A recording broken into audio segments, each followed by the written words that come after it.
Welcome to Citizens Gamer. My name is Jairus, and I'd like to introduce you to this channel. This will also probably be something we can look back on later and laugh at as I learn how to go ahead and proceed and how I learn all the new techniques and things that are going to make these videos better over the course of time. Now, the reason I call this Citizen Gamer is partially because I am a big fan or following of the Star Citizen game and big proponent of a lot of changes and things I think that will go ahead and make the game better in the long run.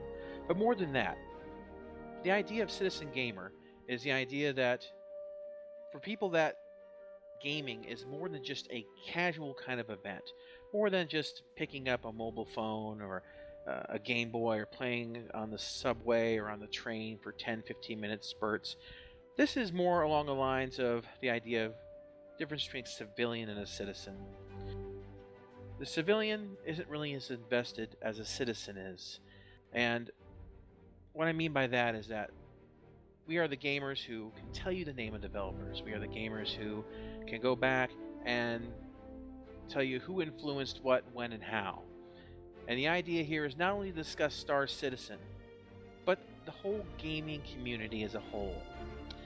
The idea is to go ahead and review different types of games, free to play and otherwise, and some obscure titles, and really talk about what makes a game good. What makes a game great? And what makes a game absolutely horrible? Most times I can answer that simply as controls. Now, I will, of course, have some other people on the channel sometimes who will go ahead and do live recordings and go ahead and see what our impressions are of these games as we try some multiplayer or whatnot. But let's go ahead and get back on to the discussion here about Star Citizen. Now, Star Citizen has been a passion for me for a while. I got into PC gaming due to Chris Roberts, and I remember playing Wing Commander back on some friend's 386 back in the day. And it was that game, along with X-Wing, that made me go ahead and get my first Pentium 1, the mighty 33 megahertz beast. And played it until pretty much I had it mastered down. There was nothing I couldn't do in that game. It was the inspiration for me to dig into PC gaming. I started doing modifications on Doom levels with DoomCAD, started making my own designs, really started digging into it. Then got into flight simulators even more with IL-2 and other things like that. And to me, the essence of PC gaming is complexity. And it's for this reason that I just want to discuss Star Citizen real quick. Now, Star Citizen has the potential to probably be one of the greatest PC games that's ever come out. But right now, I feel that's all hanging in the balance. Right now, the controls, honestly, in the 35 years that I have played flight sims, all the way back to the Atari 2600, if you can call them flight sims, as best as they could perform back then, but all the way to current, Star Citizen currently has, honestly, probably the worst joystick implementation that I've ever seen. It's very twitchy, very hard to deal with, lots of overshooting and undershooting. It's hard to get that last inch in to get exactly on your target. On top of that, they have actually skewed the controls to one particular control mode on one particular controller called interactive mode, where basically it's so imbalanced that even mouse virtual stick and mouse relative mode can't compete with it. So the problem is that you have a 4-axis control scheme combined into 2 axes, where they've turned basically the game into a control scheme very similar to Freelancer, or also in a sense kind of a first-person shooter in space. It's more along the realms of your ship is more like a power suit than it is anything else. That's if you use IM. If you're using other modes of flight, you actually have to fly your ship a lot more directly, and you have to position. But overall, the game is, I feel, on the edge of either critical acclaim or possibly being the death knell of a lot of future crowdfunding projects. The thing is that with interactive mode, they have, in a sense, broken a lot of promises. Now, they did say that the game would control with a mouse like Freelancer, but they didn't say the controls would be like Freelancer. In fact, the only statement about the controls related to Freelancer was that it would not be anything like Freelancer's point and click control scheme. With IM, we have exactly that.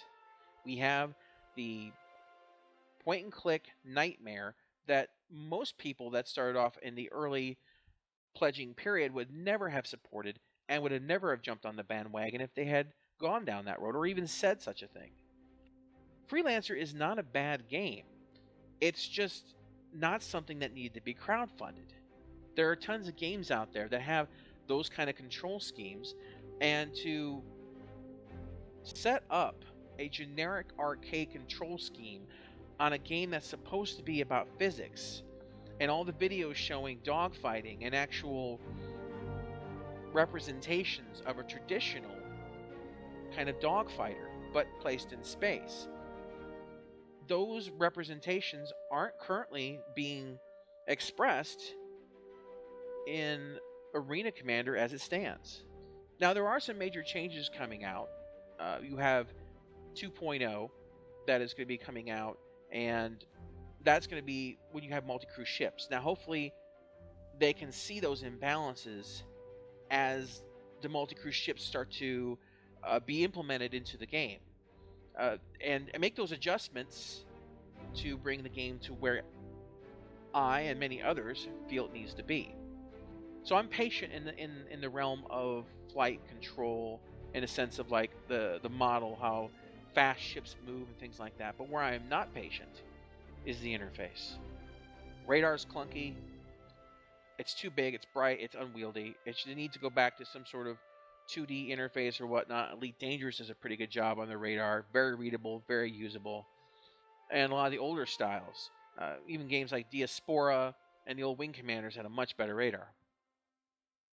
The interface, the HUD, all the things showing up on your helmet interior display, way too busy, way too noisy. And frankly, going into the individual pages to set power and systems like that is very unwieldy and frankly too long and involved to actually use in something that, essentially speaking, the kill time is remarkably low. Now, they have raised the time to kill in the last few patches, but I feel that because of the arcade twitchiness and the preference of IM basically being where you put your cursor, for the most part, effectively over the target and you can just keep hitting them, makes system and energy management obsolete. It's this major problem that they're going to need to go ahead and fix, because they want to have a launch of Squadron 42 by the end of the year. And Squadron 42 has been stated that your performance is going to affect your starting rewards inside the persistent universe. Well, if you don't use IM, you're putting yourself at a major disadvantage, and you may not be able to get everything out of it that someone else can, just because you chose something different. And that's a terrible thing from something that was pitched as controller agnostic, as no controller would have advantage over another. And it isn't even about the mouse. It's about one control mode on one controller that overrides everything else. But aside from that, we'll go ahead and get into some other things here. As this channel grows, I'd be very happy to go ahead and take comments, suggestions, things you'd like to see. And of course, I doubt many people are going to see this video off the bat, because this is relatively new push for me. And, you know, I would like to go ahead and get your suggestions, see what I can do to make my videos better, what you think this channel needs, if you think I ramble too much, whatever. You know, it's all about basically growing and maybe someday looking back at laughing at this horrible video. But we are going to cover a myriad of games. We're going to cover FPSs, we're going to cover strategy games, MMOs. We're going to talk about all sorts of different things. What makes them good, what makes them bad. Just kind of give you a general feeling over them. The free-to-play sections, we'll probably go ahead and give you an initial review, initial thoughts on it. But a lot of times, people play games and they're like, yeah, this is really fun, play it, but is it going to stand up? The high-level end-game stuff, is it worth playing? Is it still got that magic? Or did it fall apart somewhere in the middle? So we're going to talk about all those things. And my friend Lightning Dragon will be on this channel a lot, and I'll be on his channel quite a bit. And we'll play also games like World of Tanks and possibly War Thunder if we feel like torturing ourselves, and World of Warships, Armor Warfare, all these things. So anyway, this is Citizen Gamer. This is our first video, and we'll see where we go from here. Appreciate everybody who's watched this. Appreciate everybody who gives me comments, and look forward to seeing where this goes.